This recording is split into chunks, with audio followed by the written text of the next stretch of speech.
Alors, l'environnement, aujourd'hui, pose un ensemble de menaces qui sont ce qu'on appelle des menaces globales, des menaces systémiques, et qui en réalité ne relèvent pas de ce qu'on a pu appeler le risque, mais de l'incertitude. On a affaire à des processus qui sont invisibles, imprévisibles, dont les effets sont décalés dans le temps et dans l'espace. Et donc, toutes nos sociétés modernes, elles ont mis en place des recettes, une sorte de recettes de cuisine, pour faire face à ces risques, en essayant de leur appliquer toujours le même traitement, à savoir calcul coût-bénéfice à partir de la connaissance précise des processus, à partir de la technique, et puis territorialisation, ce qu'on appelle territorialisation des politiques, c'est-à-dire on va découper des périmètres, associer des acteurs et dire ben voilà, ces acteurs ils sont compétents sur ces périmètres. Le problème c'est qu'avec l'environnement, ces recettes classiques ne fonctionnent plus. Et donc nos démocraties ont à la fois à continuer à travailler avec les risques qu'on connaît, mais aussi à inventer de nouvelles recettes pour faire face à l'incertitude. Et pour ça, on n'est pas forcément armé parce qu'on n'a pas encore pris la conscience que ce que nous appelons au quotidien risque, risque de changement climatique, risque d'érosion de la biodiversité, etc., ne relève en réalité pas de cette catégorie des risques, mais relève d'une autre catégorie qui est la catégorie de l'incertitude. Ça, c'est un problème fondamental que les sociétés du XXIe siècle et du XXII ou du XXIIIe siècle vont avoir à affronter. Alors aujourd'hui, on est très embêté parce que cette incertitude, on ne sait pas y faire face. En gros, jusqu'à présent, ça commence à partir du XVIIIe siècle.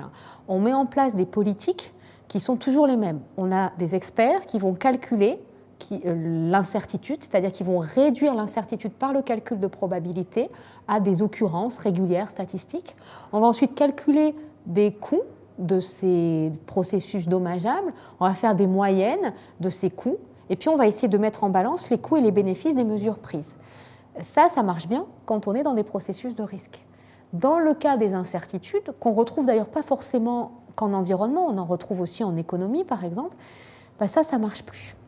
Et donc on est obligé d'inventer autre chose. Et le problème, c'est que non seulement la prise de décision, elle repose sur cette mise en risque, mais que toute notre société démocratique, elle s'est construite autour de cette mise en risque. Les États modernes, ce sont des États qui ont été construits pour garantir aux citoyens la sécurité, d'abord des personnes et ensuite des biens.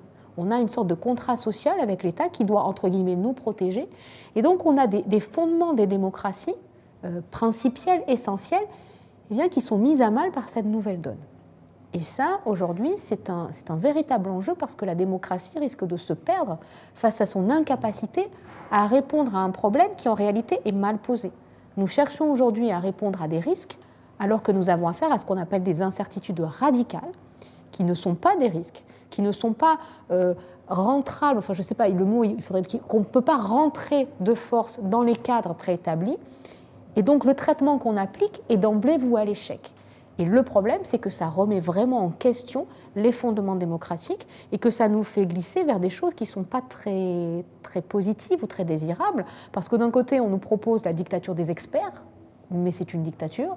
De l'autre, on nous propose des systèmes autoritaires politiques pour éviter la décision. Et puis, on a aussi des innovations politiques qui peuvent conduire à la dilution de la parole citoyenne en de multiples fragments d'intérêts particuliers.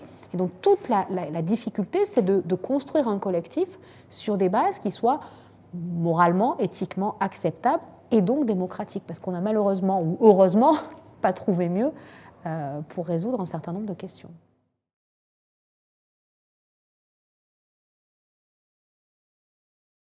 Donc en fait, on se rend compte que ces questions environnementales, alors même qu'elles sont très conflictuelles et qu'elles font l'objet de nombreux dissensus et de nombreux conflits locaux, en réalité, quand on en parle, elles sont très consensuelles. On est tous d'accord pour dire qu'il faut protéger la planète. Personne n'est contre le développement durable. Mais justement, ce consensus de façade qui s'accompagne en parallèle de l'introduction de termes très flous, très souples, la résilience, la gouvernance, la durabilité, l'éco-citoyenneté, la participation. Tout ça, en fait qu'en façade, on est tous d'accord et que du coup, ça tue le débat. Et pire que ça, c'est pas que ça tue le débat, c'est que ça tue le dialogue. C'est-à-dire qu'on n'est pas capable aujourd'hui d'avoir un espace commun pour se parler, se mettre d'accord sur le sens des mots et être sûr qu'on dit bien la même chose, qu'on n'a pas un faux consensus. Derrière ce consensus mou, ce faux consensus, il a des conséquences très graves, parce que d'abord, cet environnement, en réalité, il est dépolitisé, au sens où il n'est plus objet de débat public, citoyen. Dans les élections, en réalité, on ne vote pas pour des questions environnementales. Et souvent, les questions environnementales, elles sont réduites à de purs débats politiciens. Et puis derrière, il y a des mécanismes sous-jacents qui sont extrêmement nuisibles. Un triple mécanisme, en réalité. D'une part, on déplace les prises de décision vers l'expertise en pointant les experts qui n'ont pas à décider et qui n'ont jamais eu la prétention de décider. On pointe aussi, on fait glisser aussi la responsabilité vers la technique en expliquant d'une part que la technique est responsable de tout et avec ce discours complètement paradoxal, en expliquant que c'est la technique qui va nous sauver. Et puis ce qui est beaucoup plus grave, c'est qu'aujourd'hui, on fait porter la responsabilité du collectif à l'individu. On fait glisser cette responsabilité de sorte qu'on moralise ces questions environnementales, comme si les individus étaient responsables en tant qu'individus de ce qui se passe. Notre incapacité à construire du collectif et à publiciser, à créer des espaces de discussion politique et des prises de décision citoyennes, participatives, délibératives, fait qu'on revient à une lecture morale des catastrophes qui là est extrêmement problématique, parce qu'au final, ce sont évidemment les individus les plus pauvres, ce sont les individus dominés, ce sont les individus les plus faibles qui n'ont pas accès à la parole politique, qui n'ont pas accès à la décision, qui seront pointés du doigt et qui seront rendus responsables. Et avec l'augmentation aujourd'hui des inégalités très fortes, on voit que de plus en plus de gens sont privés de l'accès à la parole politique, de l'accès au savoir. Et donc cette moralisation des questions environnementales qui accompagne la dépolitisation au sens noble de ces questions, elle me semble être vraiment un enjeu du XXIe siècle parce qu'on est en train de fabriquer des choses qui sont extrêmement gênantes du point de vue éthique.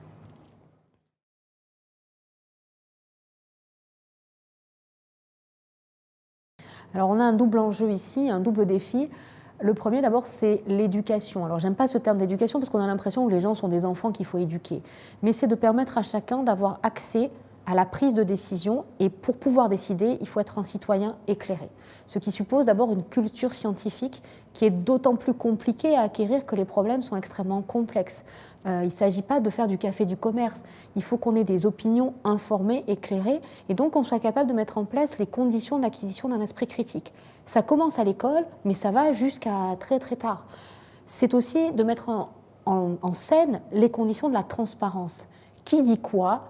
D'où il parle, pas d'argument d'autorité, mais être capable d'avoir des propos qui soient mis sur la scène publique. La publicité, c'est vraiment une des conditions de la démocratie. Et puis ensuite, il y a la question de comment est-ce qu'on organise la citoyenneté et quelle est la place pour le citoyen. Et là, il est nécessaire, à mon sens, de bien penser justement les limites de l'exercice de la citoyenneté. Nous ne sommes pas tous égaux face à la citoyenneté. Si on ne veut pas rejouer des mécanismes de domination qui traversent nos sociétés, qui sont des inégalités de fait, il y a nécessité de repenser la façon dont on va organiser notre démocratie. Un seul exemple, l'association, c'est un formidable outil pour permettre à des gens de s'exprimer. Mais on sait très bien que l'association, ça ne peut pas être l'alpha et l'oméga, parce que les associations elles-mêmes vont être instrumentalisées par des pouvoirs politiques pour justement faire en sorte qu'on pense que le plus grand nombre, que la majorité, exprime, reflète l'intégralité du corps social. Et donc là, il est nécessaire d'agir avec précaution pour faire en sorte que chacun puisse s'exprimer, pour donner les moyens à chacun de s'exprimer, pour garantir à chacun l'accès à l'expression, sans transformer l'opinion individuelle et l'intérêt particulier en une sorte de vérité absolue, et sans céder, c'est l'autre risque, au relativisme absolu qui voudrait que tout se vaut. Donc on a vraiment à trouver une voie très étroite, mais qui finalement est une voie qui a été définie justement à l'époque moderne par la philosophie des Lumières, autour d'un esprit critique, citoyen éclairé, publicité des débats, garantir l'accès à chacun, selon le principe d'égalité, à ce débat citoyen qui doit en réalité, plus qu'un débat, être un dialogue au sens fort du terme.